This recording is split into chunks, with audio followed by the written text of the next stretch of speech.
तर एकनाथ शिंदेंच्या विरोधामध्ये ठाण्यामध्ये विरोधक आघाडी सक्रिय झाली। ठाकरे गट आणि मनसे ठाण्यामध्ये एकत्रित मोर्चा काढलाय। ठाणेकरांच्या प्रश्नांसाठी रस्त्यावर उतरून हे आंदोलन केलंय।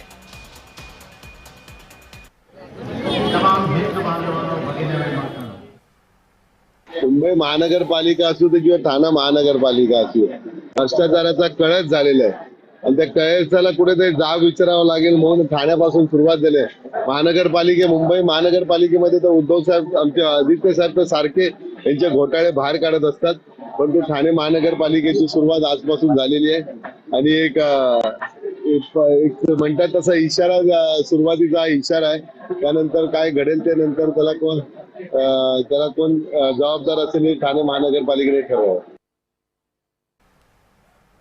अधिक माहिती घेऊया, आपले प्रतिनिधी कुणाल बोहिटे आपल्या सोबत जोडलेले आहेत। कुणाल, मोर्चा निघालेला आहे ठाण्यामध्ये, सध्या काय तिथे परिस्थिती आहे?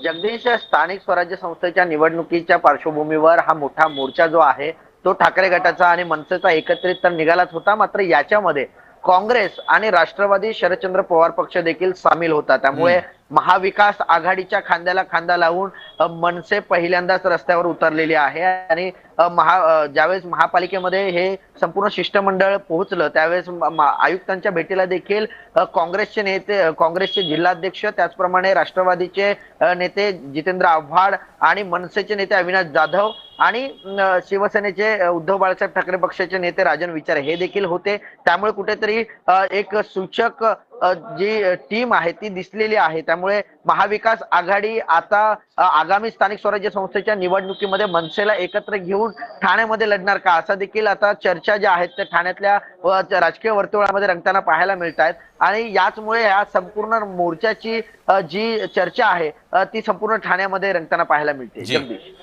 धन्यवाद कुणाल दिलेल्या माहितीबद्दल।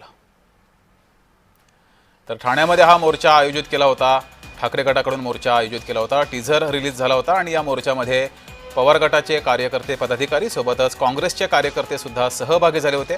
त्यामुळं एकीकडे मवियामध्ये राज ठाकरे यांना घेणार का अशी जोरदार चर्चा सुरू आहे, तर दुसरीकडे मात्र ठाण्यामध्ये राज ठाकरे, उद्धव ठाकरे यांच्या मोर्चामध्ये मवियाचे नेते सहभागी झाले होते।